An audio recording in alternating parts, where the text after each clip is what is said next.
There are two commodities in life that you cannot buy: your health and your reputation. Reputation management is exactly what we're going to focus on in this podcast. Crises, lawsuits, and media hits can all significantly harm your professional and personal lives. But as Winston Churchill famously said, never let a good crisis go to waste. In this podcast, we will show you how to protect, rebuild, and even strengthen your reputation when the storm hits. Because sometimes even the worst day of your professional life can just become the making of your legacy. My name is Monika Bickauskaite-Aleliune, and this is My Best Crisis podcast.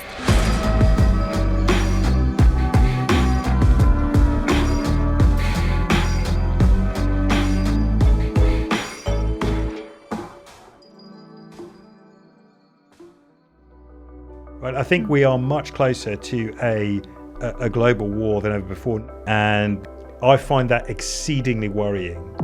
But genuinely, there were far more insightful, innovative, imaginative, creative than those in traditional Western militaries. So I think that's something that people need to remember, because it's so easy to manipulate emotions these days that people don't really think about the reality behind these emotions and why you're seeing these images, for what reasons they're being shown.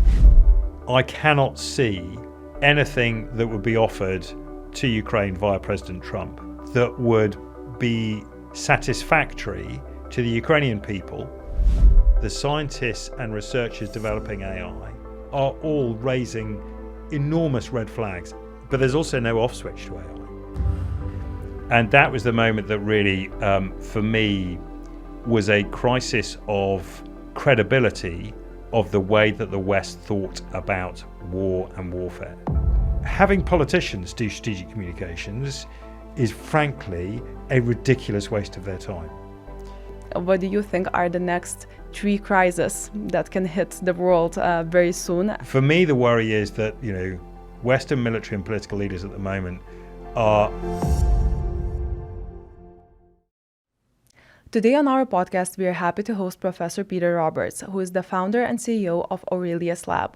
Aurelius Lab is a research and advisory organization that is working towards strengthening the intellectual foundations of contemporary military thinking. Prior to his work at Aurelius Lab, Professor Roberts has had an illustrious career at the Royal Navy, where he spent 20 years serving as a warfare officer. After his time in the military, Professor Roberts has moved to the academia and to research, where he assumed the role of the Director of Military Sciences at one of the most prestigious think tanks in the UK, the Royal United Services Institute, or RUSI. Professor Roberts has written multiple books and has hosted numerous podcasts, including The Western Way of War, that has amassed an audience worldwide and has received a lot of compliments from experts in the field. Today, in our conversation, we will not only talk about his career and how he has become a great leader, but we will also talk about the changing nature of modern warfare. Has it changed, or has it not really changed? The professor will answer all of these questions. We will also discuss the most pressing conflicts and wars of the 21st century and what the future holds for us. So without further ado, I present to you Professor Peter Roberts. Professor Peter Roberts, welcome to my Best Crisis podcast. It is truly an honor to have you today, and it is for multiple reasons. First of all, for me personally, I wanted to say that you were one of the people who inspired me professionally when I first moved to London and believed in my professional career.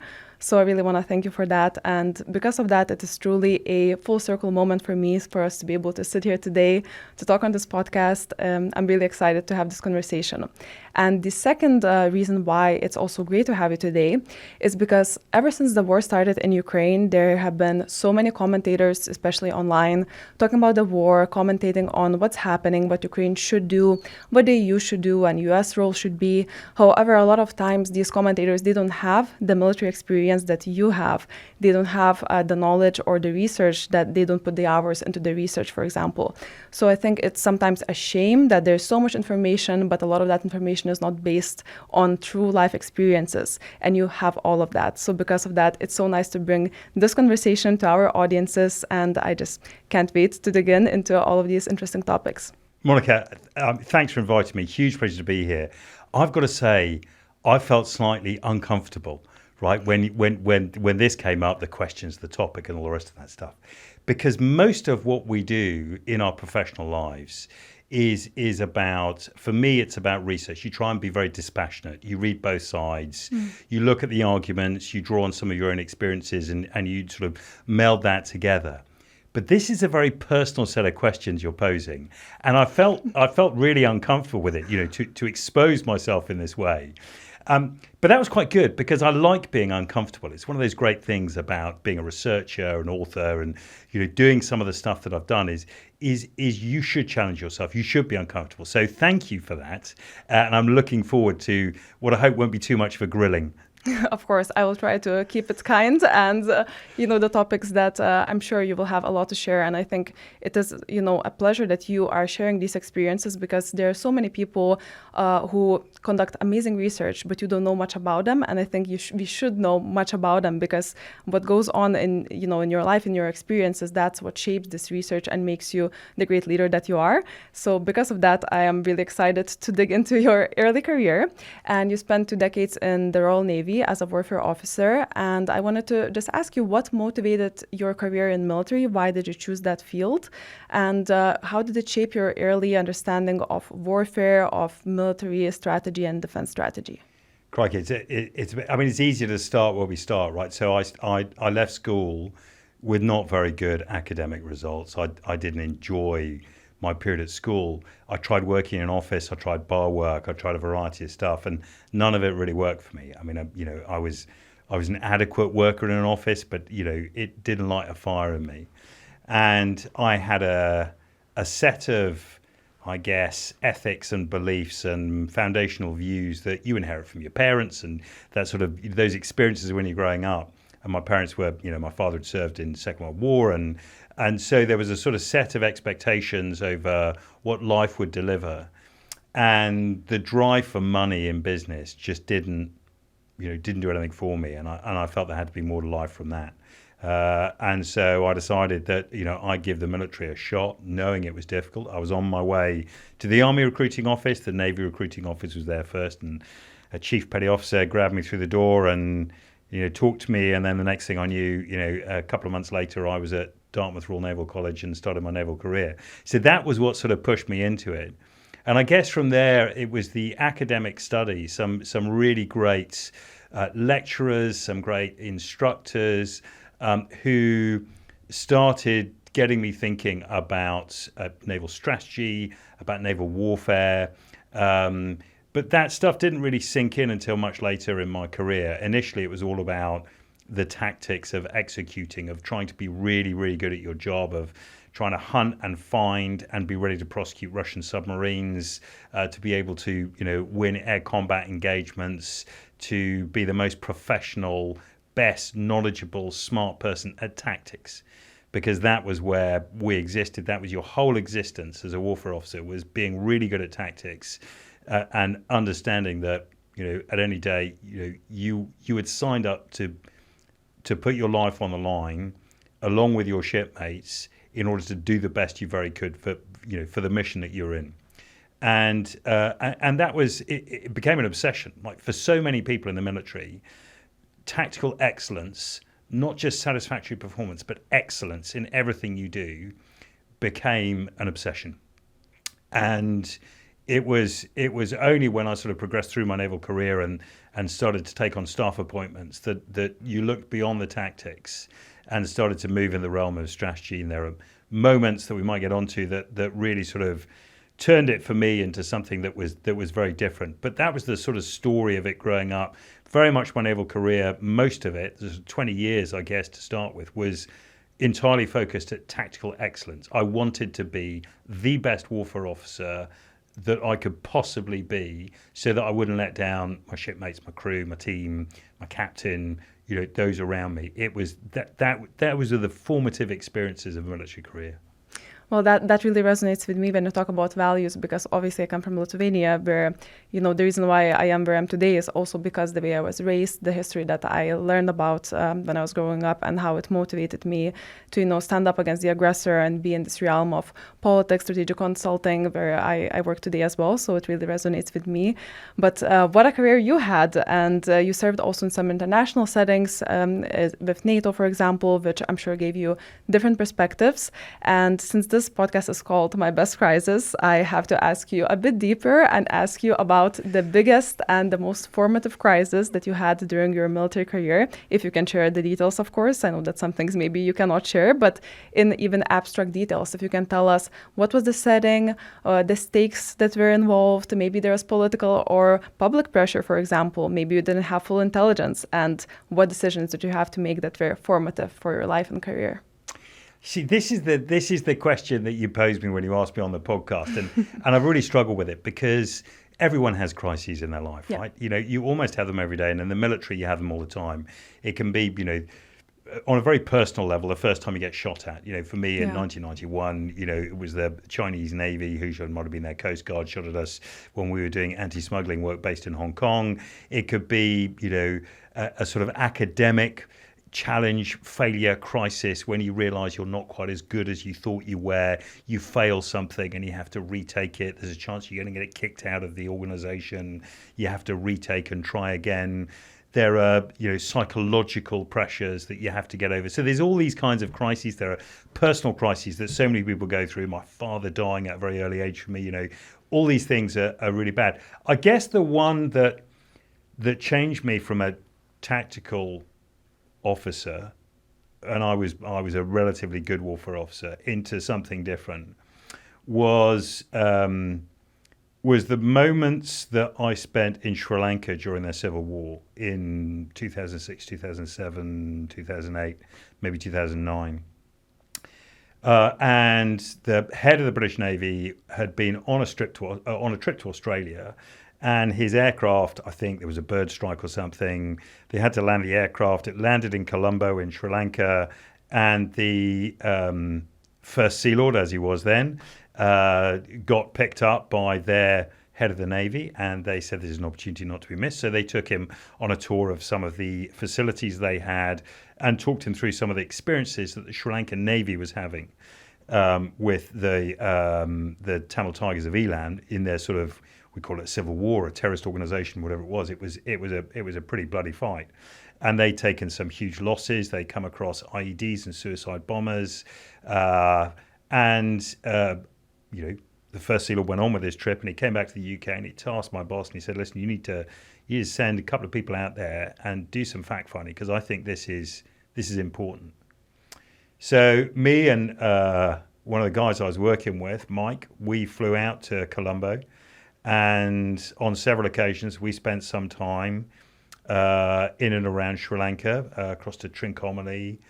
We saw operations in Jaffna. We saw their amphibious operations. We saw their special forces operations. We saw what was happening in Elephant Pass. We got briefings in Colombo from their staff. And it was an exposure to both industrial level warfare. So you're talking 10,000 dead people on a beach. And I just remember riding in one of their Russian aircraft on the way back from a visit we'd been on. And there were some injured guys in there who'd been shot up in engagement. When we got down, they were washing the blood out of the bottom of the plane, hosing it down, ready to go out again.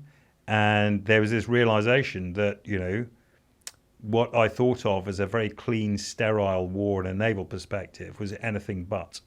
And that was the moment that really, for me, was a crisis of credibility of the way that the West thought about war and warfare. And I came back to the UK after those trips, and I became deeply unpopular within the military, because this was not a narrative, a story about war that people wanted to hear. They wanted to hear about shock and awe. They wanted to hear about the success of missions. They wanted to hear about decisive battles. They wanted to hear about precision. They didn't want to hear about industrial losses. They thought they were better than that. There's something that Europe would never get sucked into. And for me, it was a crisis where I realized that the organization that I've been working for 20 something years really wasn't interested in the reality of warfare. They were interested in their romanticized version of what they regarded as war. And I became deeply disenfranchised with the senior thinkers, the leadership across government, across the military in the UK, because for me, they lacked the imagination and they lacked the willingness to go out to places like Sri Lanka and find out what was really happening. And I just didn't think that European militaries had any idea of what they were getting into, and nor would the militaries offer their political leaders an unvarnished version of the truth.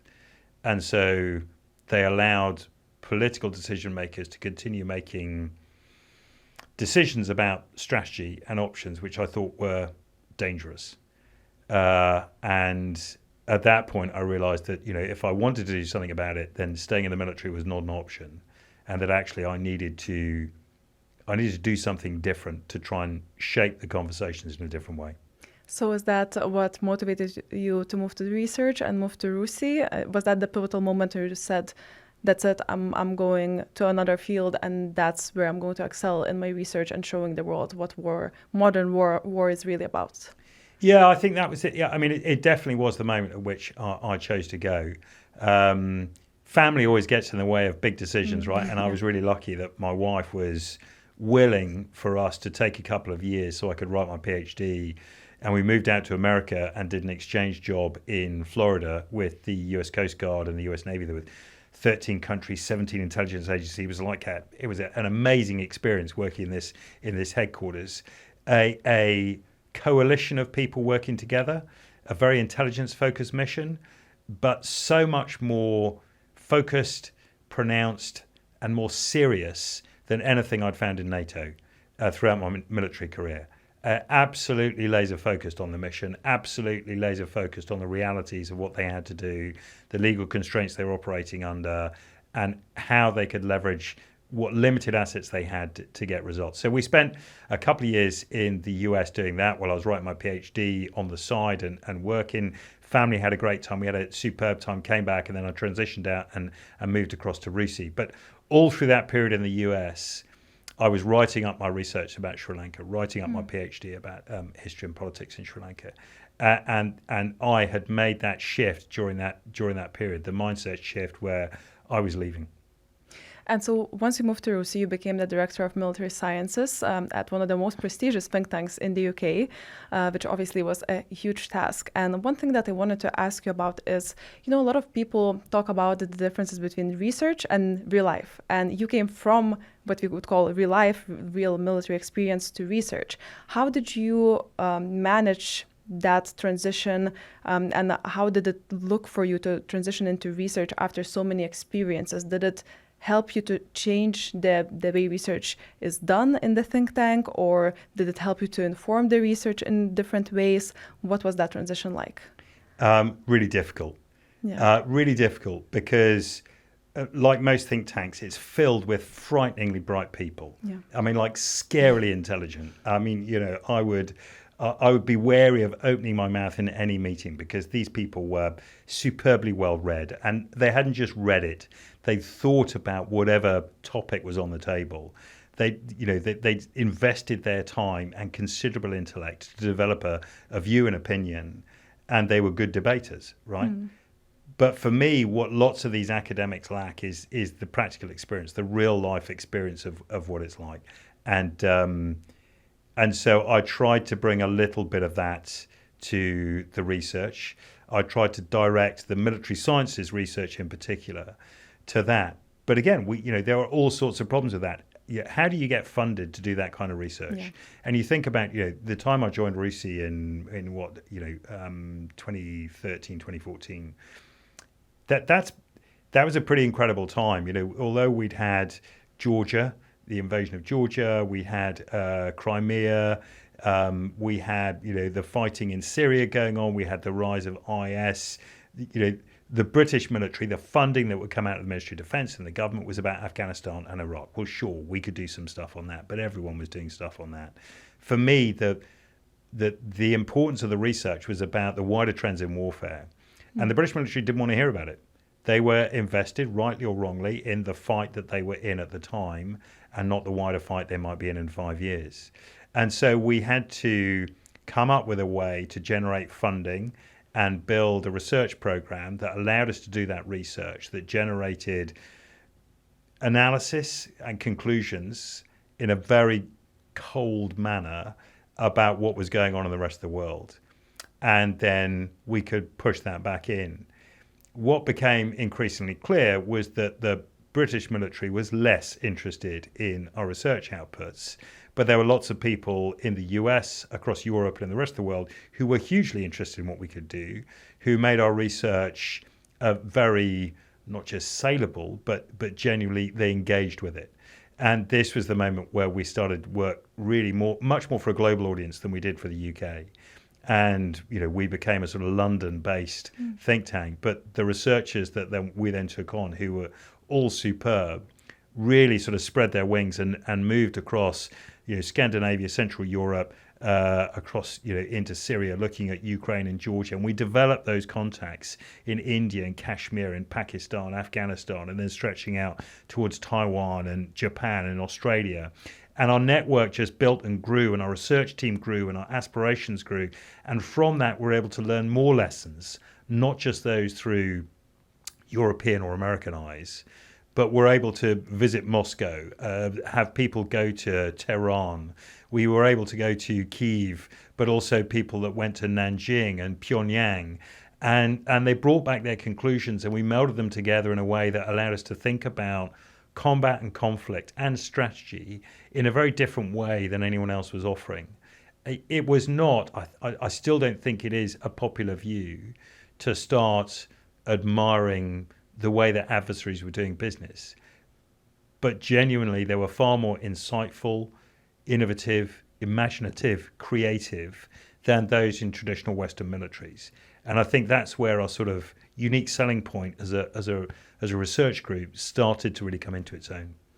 Yeah, I did have a pleasure of meeting some of your researchers, and all of them were just fascinating, extremely smart, and every time they would give us an insight, it was just, something you will remember forever probably, because it's just so good. And as you said, they managed to go to all of these places that nobody else managed to go and get all of these insights from, in Iran and Russia, where it seems like nobody could even get into these countries and talk to these people, but your researchers managed to do that. And I'm sure that part of your military experience kind of shaped your thinking that it's possible to go there, it's possible to see it and talk to these people. So I think that's another angle where you brought your real life perspectives into research and try to make the research more real life based and have all of these connections in different countries and see what's happening there. So I think that worked out very, very well for you. But I also want to ask you, what was kind of the most interesting finding from research perspective during your time at RUSI, and whether it still stands today when we have so many different wars happening in the world and so many things changing so fast. Did the things that you find then still stand today and they're still relevant, or did they change because of, just very fast developing warfare today? Yeah, there's always a great debate in military circles, but there are two camps: those that believe the world is changing and transforming at a speed that is beyond imagination, that humanity has never experienced such changes before as they're experiencing now. And they believe that's reflected in modern combat, the evangelists for drone warfare and autonomy and, all the stuff that's coming with it. And then there's the camp that says, genuinely nothing much has changed in terms of human motivation. That if Napoleon or Clausewitz or Sun Tzu was in Ukraine, they would acknowledge, they would understand exactly what was happening. Sure, the systems would be a little bit new to them. Sure, they'd appreciate that drones were, quite interesting things. But they would understand exactly where the fight was. They'd understand exactly what was being tried to achieve. They'd understand this contest between, two belligerents who were fighting for very different reasons. So that tension that exists between the two camps was always quite difficult to manage. Young researchers, like me when I was young, love the technology behind it, right? They love to get into, the latest composite makeup of, a jet, the power to weight ratios, the thrust, the opportunities in fiber optic drones, the opportunities in, large uncrewed vessels under the sea of dynamic arrays of space-based warfare, all this kind of stuff. And to balance that, there was a sort of old guard, myself, Ewan Lawson, Paul O'Neill, the people who had this sort of longer view of history, the sort of practical experience of being out there, who were sort of saying, well, yeah, but we've seen this stuff before, and pull away the surface of technology and your fascination with it, and what issues are you left exposed with? And I think that's where we get some of the frightening conclusions about the development of war and warfare, right? So this idea that war has not actually changed that much, and if anything, we might have, particularly in the West, regressed in our ability to be creative in thinking about war. So for example, the Western answer from both the US and the UK and across Europe is Ukrainians have been failing because they're not using maneuver, right? The maneuver-based theory that came out in the sort of 1980s from the US as a response to Vietnam and various other failures, the sort of intellectual renaissance that brought up these ideas that was then taken on by both the UK and eventually NATO. This idea that maneuver could get people out of it, and yet it ignores the ground in Ukraine. You walk the ground, there are limited parts of the battlefield. You can't maneuver through it. They've tried the big punch. They've tried to push through, and it becomes ground down. So I guess one of the biggest takeaways from all the research to me is that actually, our predecessors have been much more inventive and creative in warfare. And so too have been some of our opposition. The greatest, most innovative and challenging military thinker of my generation was General Soleimani of the IRGC. I mean, this is crazy to think about. We've had some of the most amazingly educated, technologically adept, smart people in European, American, and British militaries, and yet the fighter who has been the most tactically savvy, the smartest guy, has been an Iranian, pretty much homegrown, who just did a load of reading and was smart and creative and inventive in his own way. So I think this, being open to those ideas, being open to that challenge, really shifts that mindset and required us as a group to go around and almost physically shake military and political chiefs and say, listen, you need to wake up because you're not close to being able to confront the realities of what's out there. So do you think that to be a good military leader, that like you described General Soleimani, do you need to have some sort of recent troublesome history to feel the need to go out there? Do you think that helps with military motivation? Does it help Russia today having this strong belief that they need to conquer their former territories? Do you think you need something like that, and that's the reason why some countries in the West feel like there's no need for innovative war thinking because it's irrelevant for them to go to war? Or is there another reason why you think our adversaries have managed to be very good at this? So I mean, I should say, I never met General Soleimani, and I don't know his background, so it would be unfair for me to sort of comment on these things. There's a huge amount of research into what makes good leaders. There's people like Sarah Chapman Trim, who's a brilliant psychologist. There are people who've written books on it, like Mike Clark or Elliot Cohen, about supreme command and the qualities that leaders need. I think the one thing that you see in really successful military leaders is not just their willingness to read, but to take time to ponder and try and understand what they're reading, and to read stuff that challenges them, that challenges their views. The sort of heresy of goes against everything they've been taught and they believe. And those are the leaders that really do it. I mean, Jim Mattis is one of those, as a warrior monk, we'd take a library with him, and, I'm lucky to have, met with him and chatted with him. Marty Dempsey, the same. These are people who spent a considerable time not just reading, but thinking about stuff and then debating it with people who didn't agree with them. That's what makes people stronger, more inventive, and more interesting. For me, the worry is that, Western military and political leaders at the moment have made themselves so busy in their diaries that they won't make time to do this, that they won't go and have, a long lunch with people who disagree with them and listen rather than preach. And I think that's where the weakness we're finding at the moment. And of course, the other problem, we're finding is no one does debating anymore. right? So the French war college, the École de Guerre, runs a brilliant debate program, and it's, it should be therefore no shock to people that the French military officers are probably the up and coming minds across Europe as to people who can be inventive and creative and innovative and new and fresh in their thinking, because they engage in these debates, they open themselves to ideas, they find a position that they believe in, and then the college make them debate the opposite case. Yeah. So they have to find these arguments, and it's through that you gain intellectual strength and courage, but also openness. And the problem where the West has become so wedded to its doctrine, which itself, might often be built on what I believe are fallacies, that you get to a stage where they are closed minds, and I think that's a really unhealthy place for us to be.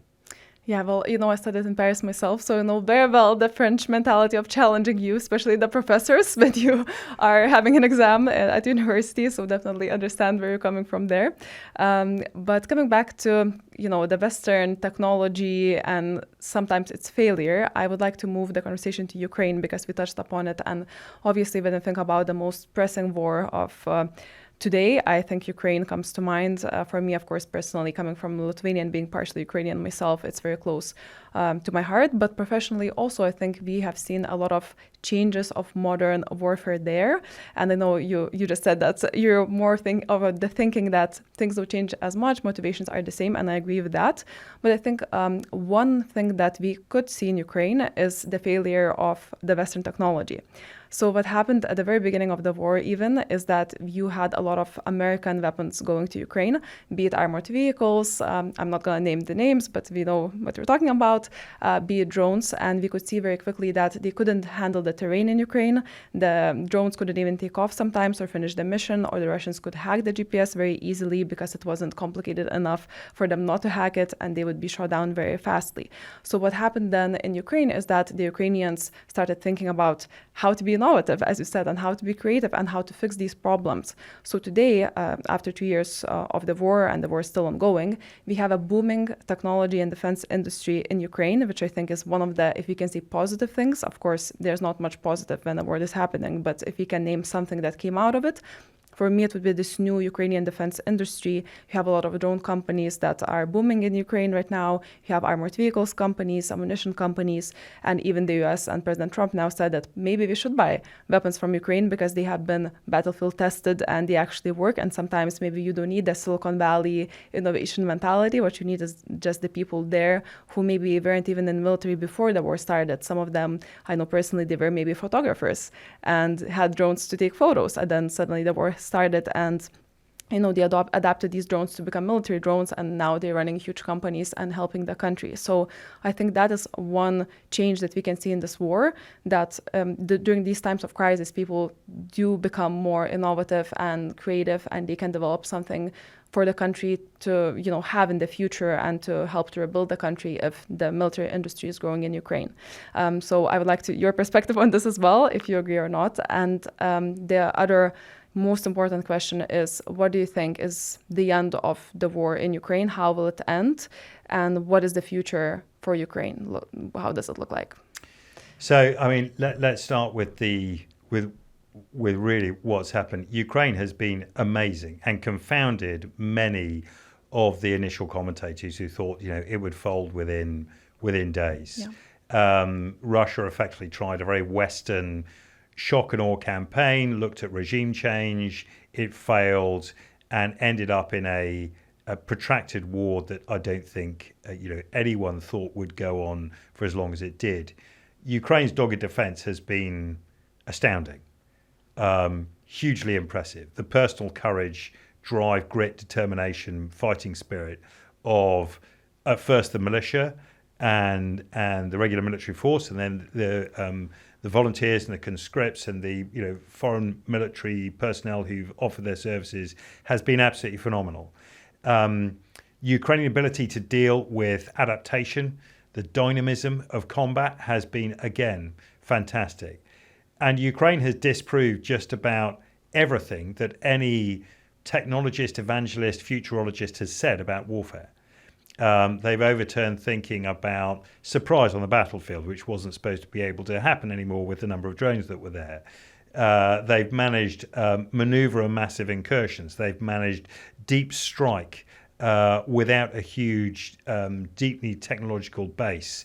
They have struck deep in the heart of their adversary, well beyond the capability of what anyone thought Ukraine could do. They have taken a huge amount of differentiated foreign military aid that for NATO would be impossible to deal with in terms of logistics. And they've married former Soviets, former NATO, third party, and brand new kit and formed it into fighting groups that have been able to doggedly defend and lose ground slowly in an impressive way that I'm not sure any other state in the world could do. Right? It's been absolutely incredible. Managing that politically, economically, industrially, across society, as well as militarily, is a gargantuan effort that should shock and inspire the rest of the world. But it hasn't. They have looked and taken very selective lessons. For example, that drones are the answer and the panacea to warfare. And they've taken that single lesson and said that's what applies for us. And the support, therefore, to Ukraine has been less than adequate. Yeah, definitely. For all the speeches. I don't believe that any state has properly done anything else but given Ukraine or loaned or sold Ukraine the ability to do more than lose slowly. And Ukraine, therefore, has stood up on its own and got going. They haven't complained that the training provided by the British is inadequate for its soldiers. They haven't complained that the ammunition has not got through, that the promised Patriots, 30, became a new 10 when the 30 got denied. That the confusion over it all has been incredible. And Ukraine's never complained. Zelensky has got up and he said thank you for every single thing that's gone across. When in fact, the amount of aid that's come through the Ukrainian diaspora throughout the world, gifting, DHLing body armor, software-defined radios, helmets to volunteers arriving on the front line is the real story of success. All that said, Ukraine is facing a state in Russia that has turned its entire economy into a wartime economy in 3 years. That has almost stopped producing cars in favor of producing tanks. That produces more shells in a month than NATO would produce in years, and that uses them. That turns out and fires more very sophisticated cruise, ballistic and hypersonic missiles in one night than NATO can produce in 6 months. And so, just on a sort of very Soviet correlation of forces, there is no way that Ukraine should win this. Those are the frightening realities. And you'll hear that said in many Western capitals. Ukraine's going to lose. And Ukraine has proved over 2 years that it's not lost, that actually the moral component, the physical component of people fighting, the ground, the way it fights, has made that difference over all the technological superiority that Russia has. And it has significant technological superiority across the spectrum of warfare. Can Ukraine hold out? Yes, absolutely. The concern is that the rest of the world becomes bored with Ukraine and the fight. Zelensky has done the most incredible job in keeping the West engaged. Can he continue to do so? I think he's doing a very good job with Europe. Perhaps his message is not going down so well with Republican Americans. And this is where the difficulty will really come. If Putin offers some kind of ceasefire stroke settlement, I cannot see anything that would be offered to Ukraine via President Trump that would be satisfactory to the Ukrainian people in terms of territory handed over. I cannot see Putin or Russia accepting the terms that would be necessary in terms of disappeared children, explanations on terror, on war crimes, on actions that they've taken. I cannot see them signing up to any of this that would make it an acceptable answer to anyone who has been through it. Right? There's just no way that it would come about. So I think the answer to where does this end, I think, is far from sure.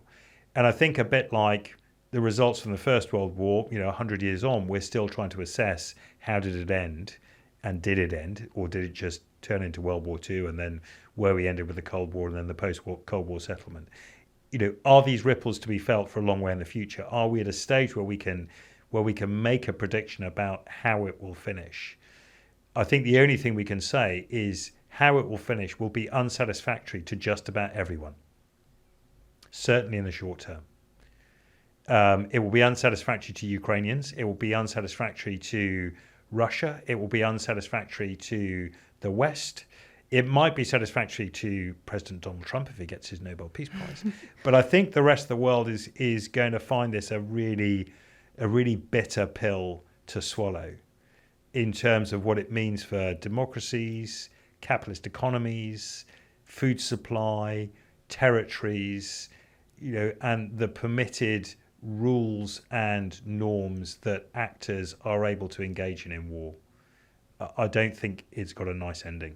So if the ending is, as you described, not so bright especially for the West, and Russia, let's say, gets the territories that it would like to get, or gets more territories than Ukraine does, and feels this perceived victory that Putin has won, Russia has won, what do you think happens next? Do you think that Russia would go further and try to attack other countries?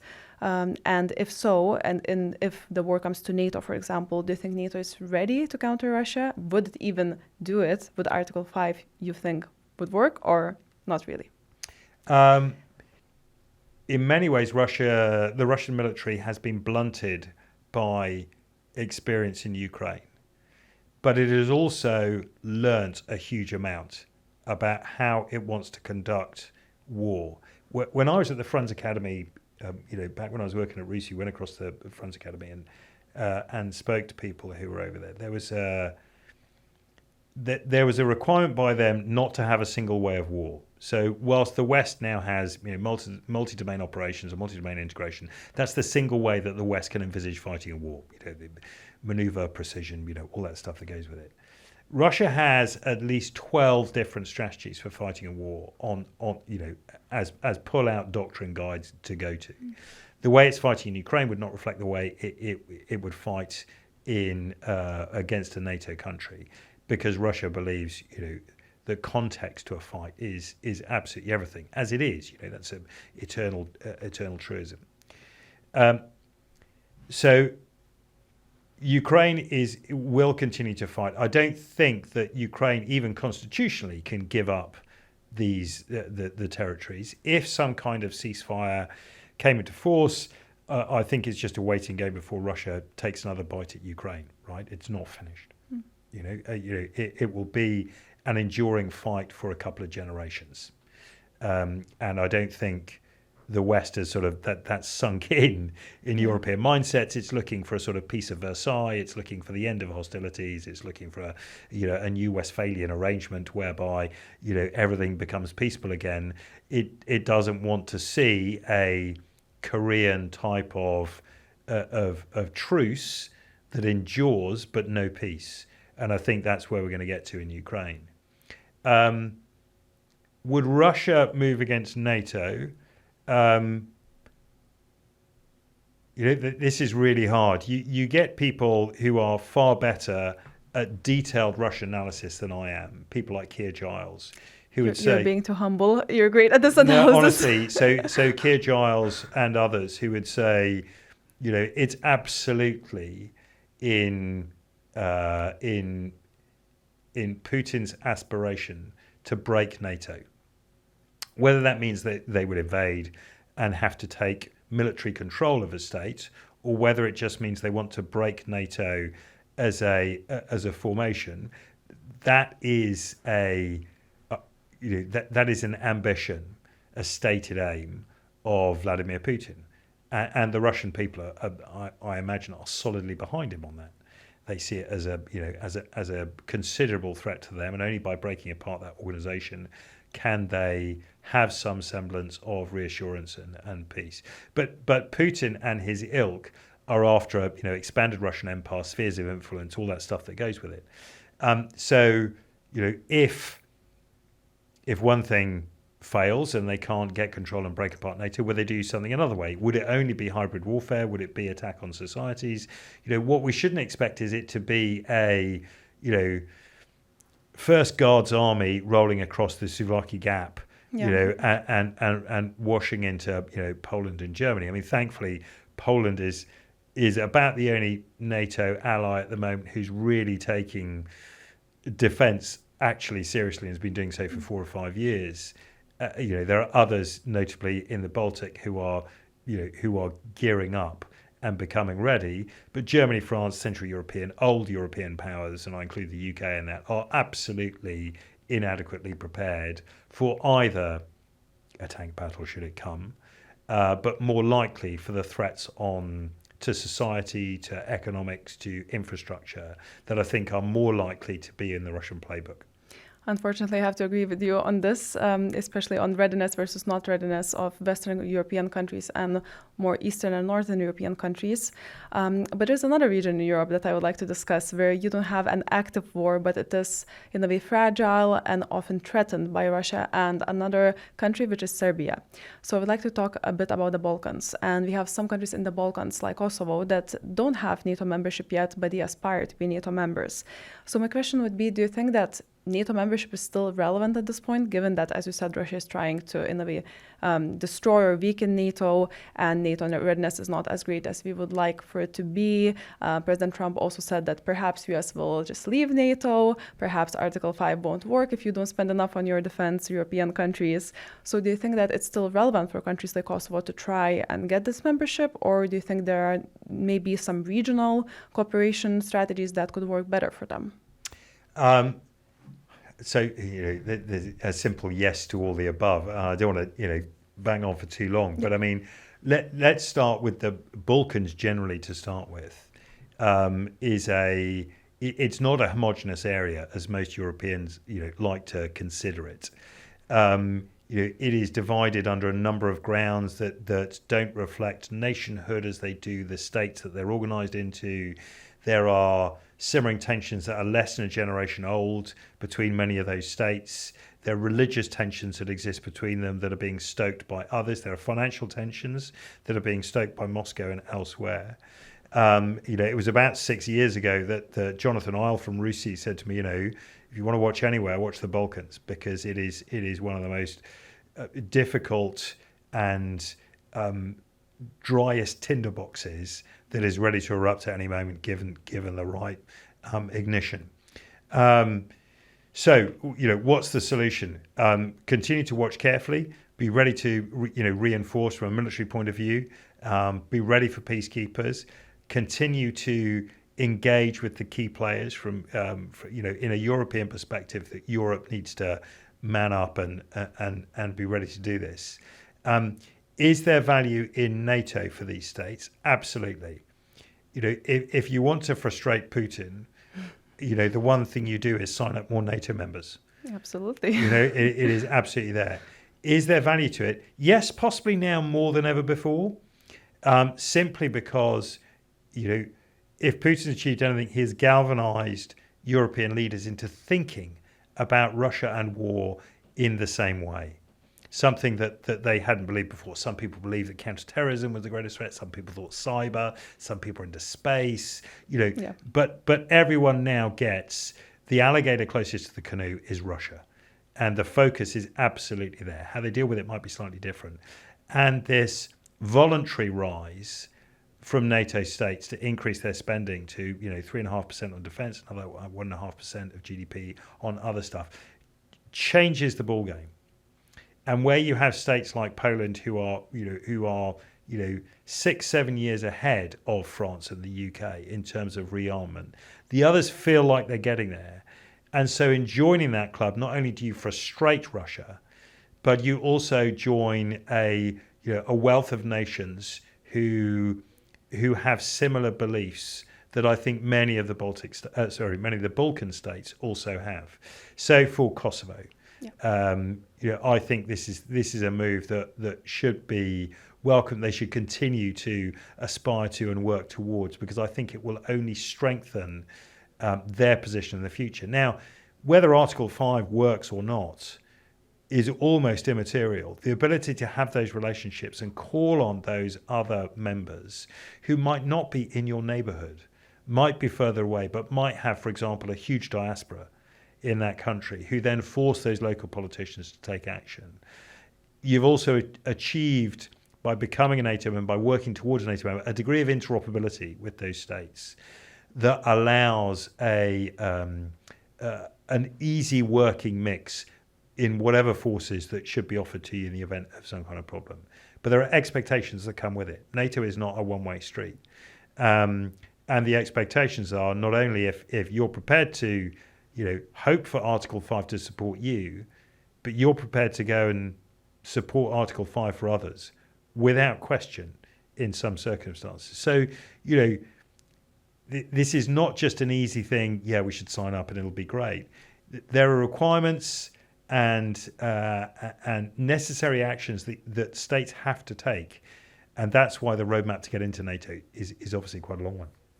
Yeah, and that's definitely correct. And I think for these countries in the Balkans, as in the Baltics, we do have experience from before with aggressors. So I think we do have, in these countries, you have the experience from these conflicts and also the willingness to actually help in case another ally from NATO is in trouble. I think they would actually be happy to engage because of, having the same values and experiencing all these conflicts themselves. I think not only protection is important, but also, as you said, giving back is also very important.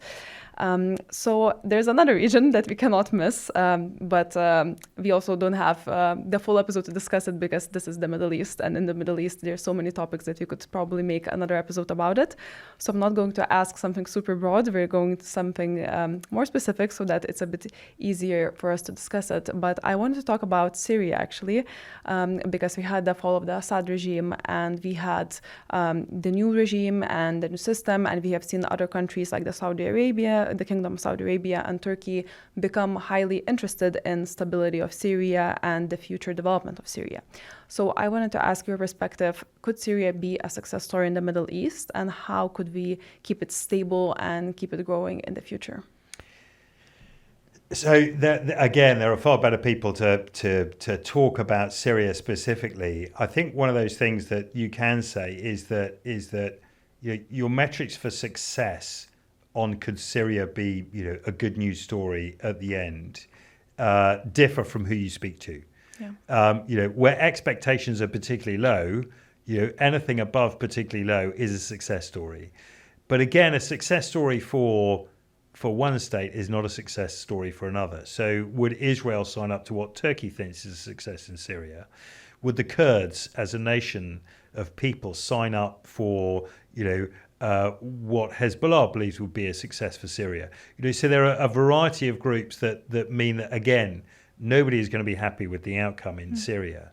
What was clear was it was a largely unreported, very difficult conflict for a variety of actors, and it challenged Western responses in ways that I don't think many people have predicted. So in the UK, the 2013 vote on whether the UK should take action in Syria was a particularly interesting moment, both politically and militarily, where instead of taking responsibility for an authorization to act and deploy forces themselves, they handed it to Parliament, setting an interesting precedent in terms of, do you now have to ask Parliament for permission to deploy forces? Something that happens in other states or not. You have to ask in America, for example, to declare war, you'd have to go to Congress, but to deploy forces only requires a presidential executive order. So, there are a variety of different ways of doing it, but it brought out quite a lot of rules and norms that were very difficult to take. So the use of chemical and biological weapons in Syria was something that was really noteworthy. That exact number has been disputed. We know it's more than 200 times that they were used, despite it crossing this red line as President Obama at the time expressed it, and quite simply, it just became forgotten.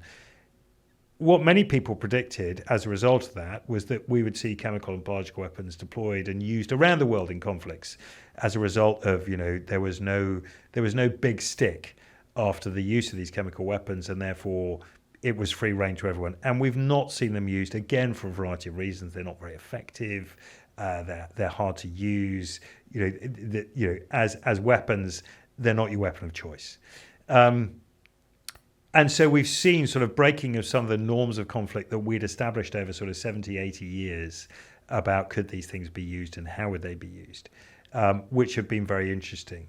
And Syria will, I think, continue to be part of that. It sits at a really uncomfortable geographic position and a really uncomfortable demographic position, and ethnically it sits in at the center of a valley surrounded by competing interests who have distinctly different views.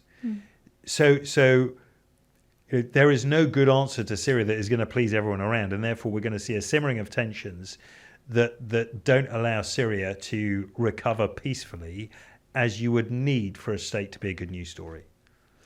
Yeah, I think that's a very, very good prediction, and actually, not prediction, but foresight for the future. And this is actually one of the things that our clients often ask us to do as strategic consultants, to foresee the future, to see what's going to happen in the world and how it's going to affect the economy, the financial markets, the political situation, which countries will be affected and which countries won't be affected.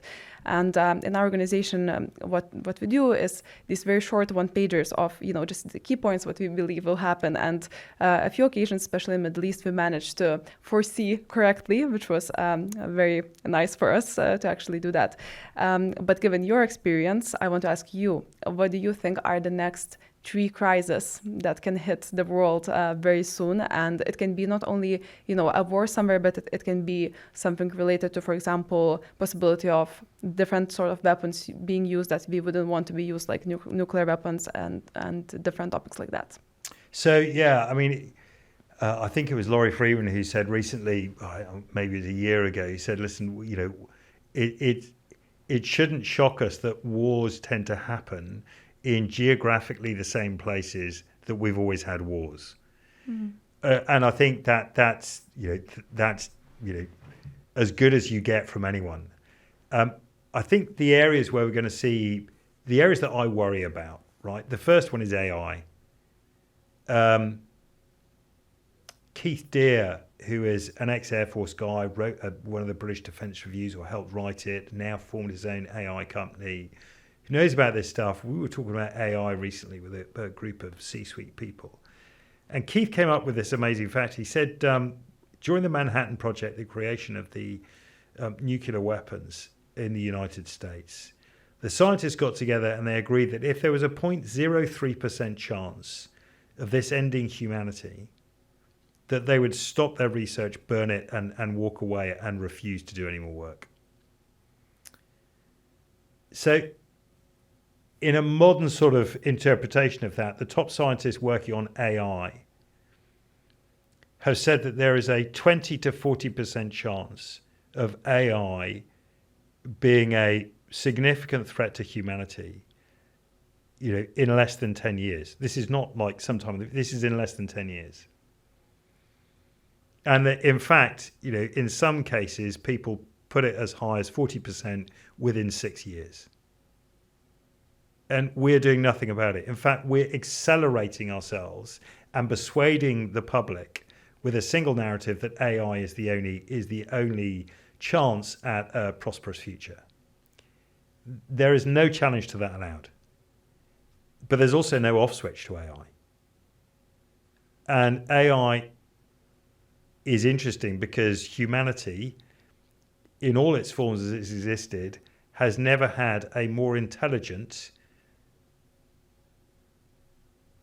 partner on this planet before.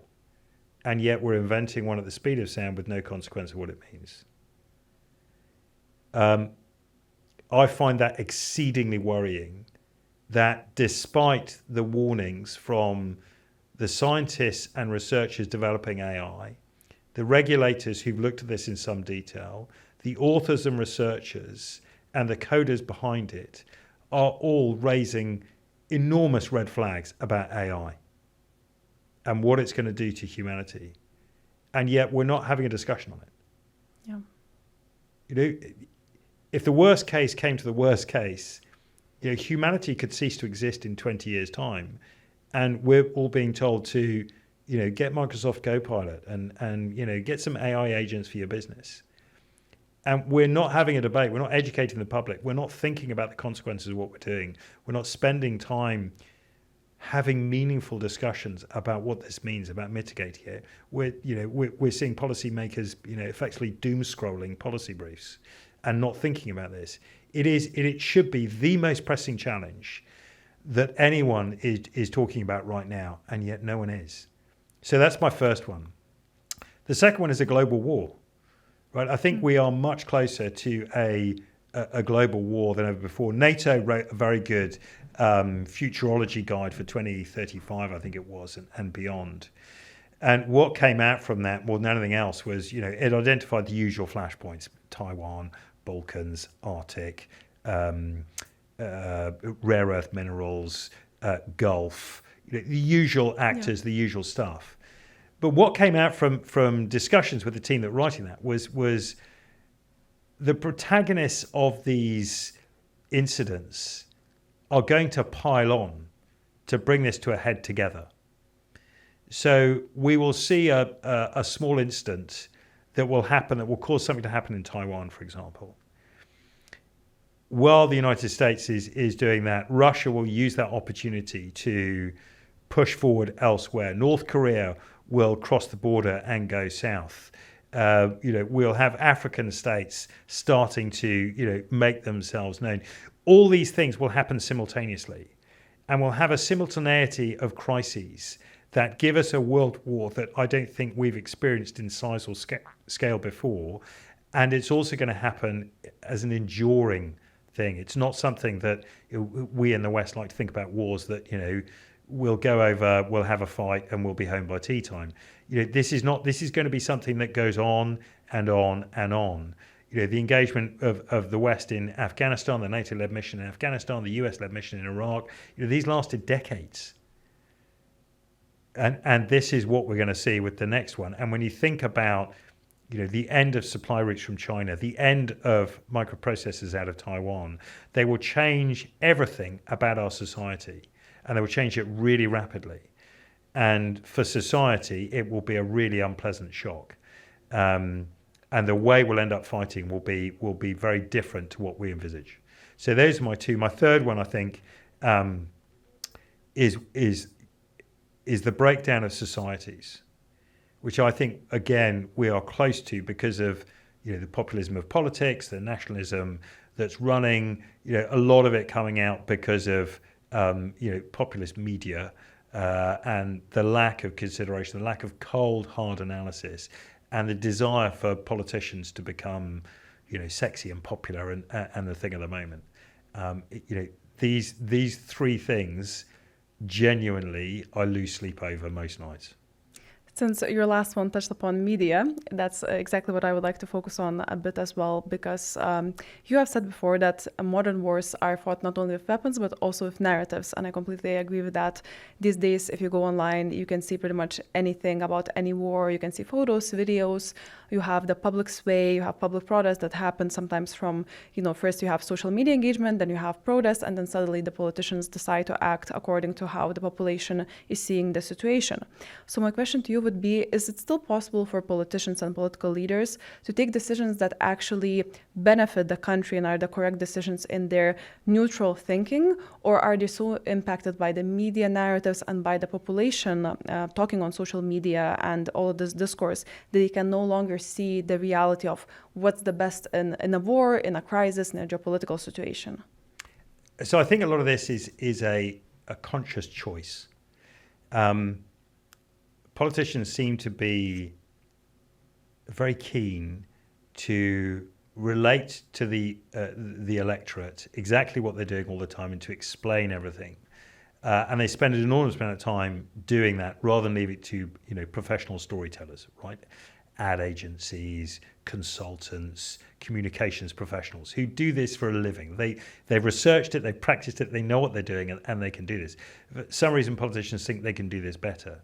And in fact, I think what we should be looking for politicians to do is really what we pay them for as taxpayers, which is to do the long, boring, scrutiny of legislation, to think about the long-term solutions, because frankly, they're elected for 4 years, so they've got 3.5 years of grace before they have to go to the electorate and start selling themselves again, because frankly the electorate don't remember what happened 4 years ago, they remember what happened in the last 2 weeks. So it's a conscious choice by politicians. That said, even doing that it doesn't lead you to infallible decision making. So Israel is a case in point, right? Netanyahu and the war on Gaza, he clearly feels that he is making decisions on the end of Hamas that are once in a lifetime decisions that if he has to sacrifice himself in his political career because of this, that he's not allowed to travel outside Israel anymore because of international arrest warrants, all the rest of that stuff, that's a price he's willing to pay. And it's a price he's willing to pay in blood and treasure in order to end the threat of Hamas. And he's thought about that position. It's a position that he's tried to articulate, but that Israel has failed in that entirely because it's not telling that narrative. Yeah. It's not explaining it. It's leaving it to a military spokesperson to come up with that. It doesn't have a compelling narrative that it's selling either to its own population or the rest of the world, right? And this is a huge failure for Israel in war. Hamas, on the other hand, has done a pretty good job at using social media. It's got its professional teams out. So when it feels like international pressure on Netanyahu and Israel is at a state that it might rein, Netanyahu and the Israeli Defense Forces in, it releases videos of, malnourished and tortured Israeli prisoners, living in a mine, after a couple of years. Well, Netanyahu has such domestic pressure that he's got to release the IDF to go back in, which stokes up the fire and gives Hamas more power. So you have two competing sides, one of which is telling their story very well, Hamas, one of which is telling it very badly, Israel. Israel might be militarily more successful, but Hamas is probably gaining in the long term in terms of a generational struggle, in terms of the peace process and the ceasefire. So there are two sides to every part. But I think, politicians need to be fairly clear about what they want to achieve. We should require them to put in the hours when they make these decisions. We don't want knee jerks. I don't want a policy position explained by a prime minister who thinks he can do it in 240 characters. On X or Truth or Media or whatever it is, that we deserve as taxpayers, as people, as the electorate, we deserve better from them. And we should be expecting better from them.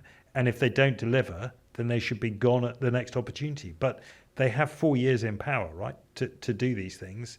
This is what we should be paying them to do. So actually, the case of the media failure of Israel was something that we in our company looked very closely. So I completely agree with you that the narratives are controlled much, much better by Hamas, and the fact that they're showing these images that, of course, are really effective towards general population, because you see the kids, and of course you feel terrible for that, because when you think about Ukraine, even you don't really see the pictures of dead children or raped women, even though you have a lot of articles about it. But Ukraine would never put a raped woman's photo, online. So I think that's something that people need to remember, because it's so easy to manipulate emotions these days that people don't really think about the reality behind these emotions and why you're seeing these images, for what reasons they're being shown. So anyways, just wanted to share that. Do you think, I'm interested in this, do you think that that generations are becoming more cynical about some of these pictures that are put out? I mean, my daughters are sort of, older teenagers moving into their 20s. They and their friends, think most stuff is AI generated unless you can prove otherwise.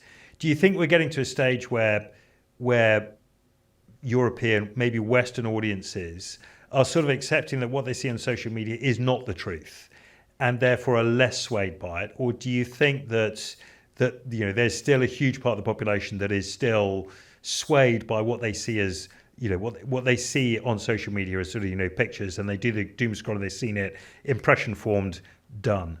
I think that in the future we will see more and more people believing it's AI, but at this point I don't see it this way, because you probably saw yourself in UK and in the US the level of protests you could see against Israel and supporting, even Hamas sometimes. I'm not talking about supporting Palestine, but supporting Hamas itself and having Hamas flag, which obviously you cannot support a terrorist organization. That's not okay.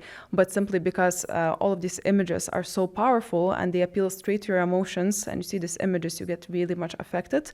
And another thing I think is that when you have young people affected the most, it's because you see the pictures also of the children. So they probably identify as being close to that kind of age generation, and they think that this affects us. This is the young people. We are young people. We need to think about the future and the values of the world, and we need to defend these values. But a lot of times what they don't understand is that there is somebody behind these photos and these narratives, trying to influence them in a specific way to gain their own advantage and their own power. And I think that these days people are a lot of times not even thinking why they support something. They just support it because everybody in their circle is supporting it. And suddenly they're going to say, yes, Slava Ukraine, but they don't even know what's happening in Ukraine, let's say, right? So I think that's a bit sad to have this reality that people don't even read enough about these conflicts, and they just choose the side, and sometimes the wrong side, because there are people who are supporting Russia as well, for the reasons that remain unknown to myself, because I can't understand it personally, but some people do support it. So yeah, that would be my perspective on this. I do think it's interesting, right? Because there is a moment at which people move towards an assumption that something that they don't believe is out there. It's if it's on mainstream media, then the conspiracy theorists, when people are young, they think moon landings didn't exist, and whatever it is, it's all faked. And I wonder, how rapidly that was spread as a widely held belief across social media. There's so much CGI out there that you can't make out on a film whether it's a real scenic background or it's CGI. So your automatic presumption is it's CGI. And it sort of shocks you when it's real. And I wonder whether we get to that stage in maybe 5 years where people stop believing what they see on social media, because they just know, we've seen so much AI, it's easy to presume it is. But I think that's why you have researchers like yourself who are, talking from their experience and who publish on legitimate outlets, on legitimate organization websites and newspapers, so that when you read that this is happening and you see a photo, then you're much more likely to believe that this is actually happening than if, for example, you see a photo but you never heard about these things happening in your life. So then probably you question whether is this really happening or is this just AI?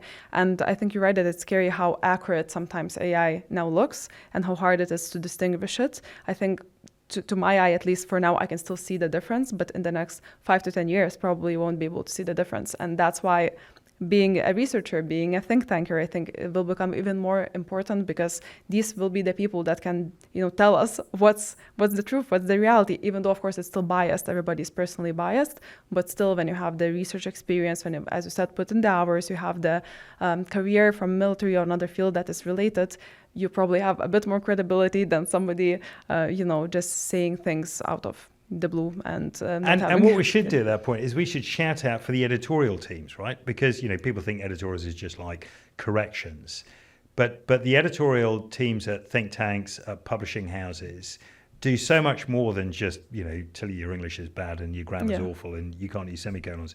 They actually, correct your arguments. They place doubt. They strengthen what you're saying. They're like a supervisor in a PhD. They make you hone your arguments. They make you justify each and every sentence, and they force that check that doesn't allow spurious opinions that have no evidence to be put out there. This is something that AI can't achieve, right? So, if you go on ChatGPT, then you have them write your essay as a bachelor's, or a master's, and there are people that can do this, right? And they would do it. Not only are you cheating yourself, but you have no credibility with an audience once you've done that, and it won't pass the checks of a good editorial team. Which is why, for me, AI could never be a good editor, because it cannot offer that relationship with the human that we strive to have as researchers, to aim to influence and inform. I agree, and as somebody who works with strategic communications myself, I have to also say that there's always the subtlety in the messaging that you want to portray in the article, and AI will never understand that, because, as you said, there are different undercurrents that are influencing your thinking and the ideas and things that you want to achieve with the article and the audience you want to reach, because AI is still appealing to a general audience because it's just mass language online, whereas you are trying to appeal maybe to policymakers in a specific country, maybe you want to appeal to the private sector, and the way you will say it will always be different based on the audience that you have. Whereas, as you said, AI can be super generic and just try to appeal to anybody, which might not be your goal simply. But it is moving to a time of personalization. So where AGI comes about, artificial general intelligence, so you get that sort of almost sentient capability. You get to that stage where it can sew an article in an in-flight magazine, that AI would put there in order to influence someone who's flying that it knows reads that magazine, and then put it on another flash memory thing would come up on a something at the airport or an advertising placard as you're walking through, just for that individual. So AGI has the capability to do that, to try and influence lots of individuals rather than a generic mass. The speed with which it's advancing, frankly, is frightening, and it's gaining this, at such a speed that, almost we can't talk about it before it's happened. So we have no time to think about it, the consequences. Should we outlaw it? Should this be allowed? We don't have those conversations. But yeah. So since you also are engaged in communications yourself, you have hosted multiple podcasts. One of them, The Western Way of War, has amassed a worldwide audience of experts who have really appreciated your insights. Currently, you have another podcast, Command and Control, that challenges perceptions of military leadership thinking. And I think it's a very interesting podcast. Our audience should definitely check it out. So I wanted to ask you, in your thinking, what role does strategic communication still play in the times of war and crisis? And we're not talking right now about social media, we discussed, but more about strategic communication from the country's perspective, from the leadership perspective. How can it change the narrative? And you can, for example, use the Ukrainian example that we mentioned before, how, as you said, at the beginning, Zelensky was great at it, but then at some point, it seemed like the tide turned a bit and the strategic communication could have been improved. So what's your take on the importance of it till this day? I mean, I think that we cannot overemphasize the importance of strategic communications, particularly with societies, with allies, with adversaries, right? Absolutely fundamental. Most critically for any state has got to be its own society. That's its number one communication, particularly where you get, in European states where society has no experience and is not geared up for any real form of threat. Sure, the occasional bomb in London and tragic knifings and shootings that happen around the country. Sure, but the kind of attacks that could potentially be undertaken, by a hostile state against the UK, society is completely unprepared for. No amount of government-issued pamphlets is going to help that.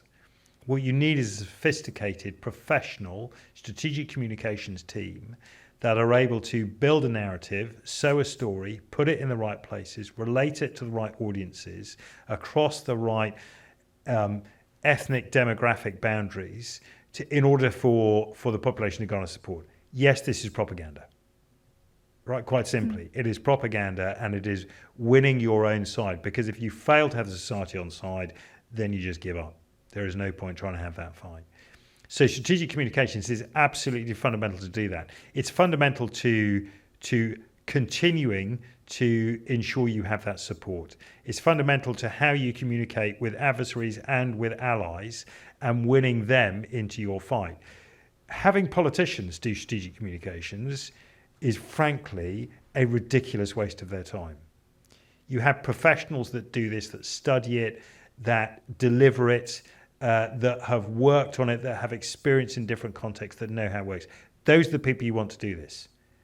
The politicians need to be spending their time actually formulating strategy, making policy to ensure it works, and then talking to allies and potentially adversaries about how activities need to occur, scrutinizing legislation that comes through, talking about preparedness, getting infrastructure ready for attacks, reacting to strategic signaling in the right way. The list of things that politicians have to do in crises are massive, right? Just as they are for the military or the blue light services or the health service or educators, whatever it is. There's roles for everyone.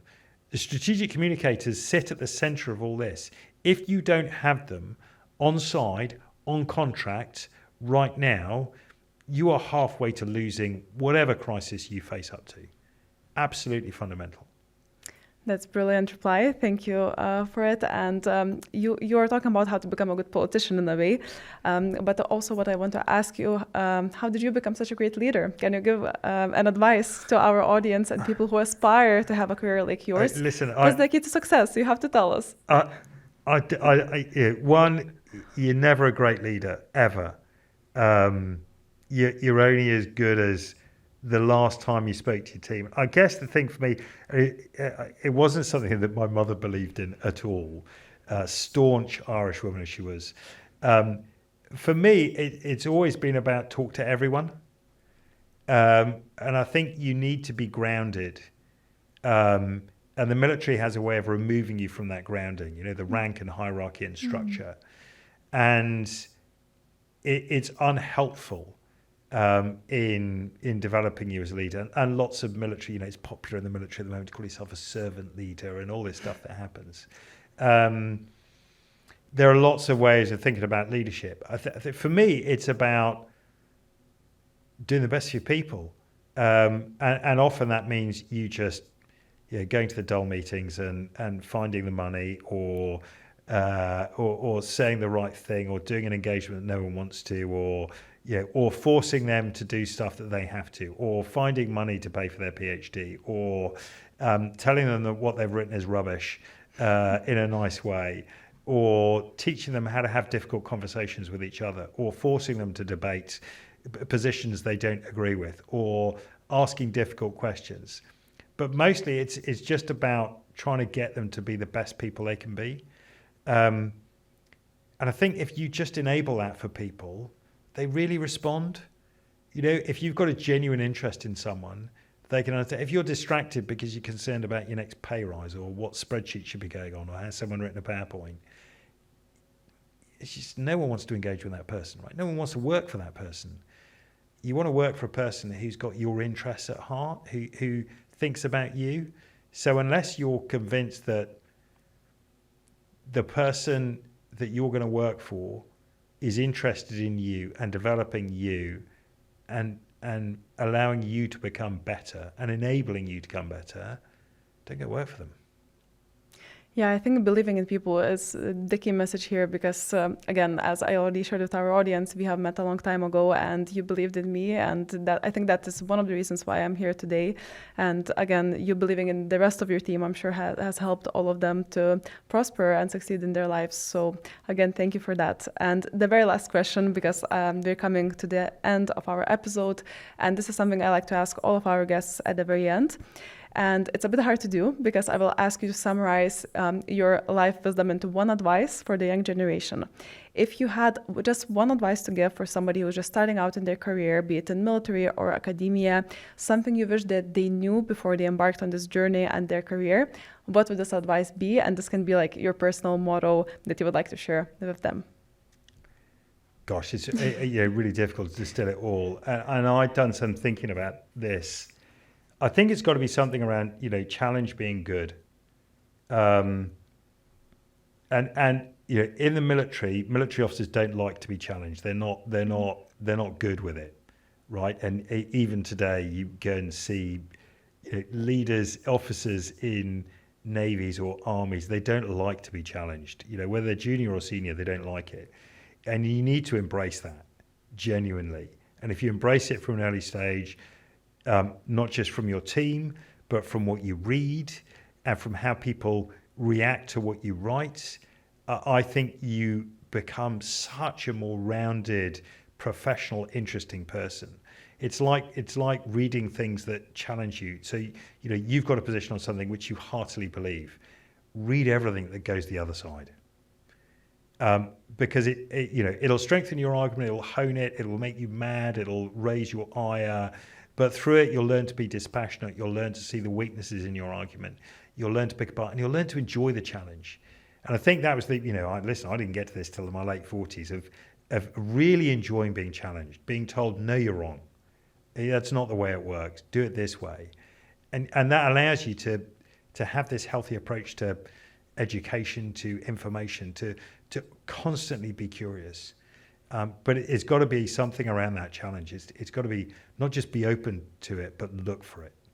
It's very hard to do, but I agree with you that you need to take yourself out of the comfort zone, and also things like traveling and living in different countries. For me personally, I found that it really challenges you. When I moved to London, I didn't know the aspects of British culture, and they were very different from my life in France, for example, where you have completely different cultural aspects and the language that you need to learn.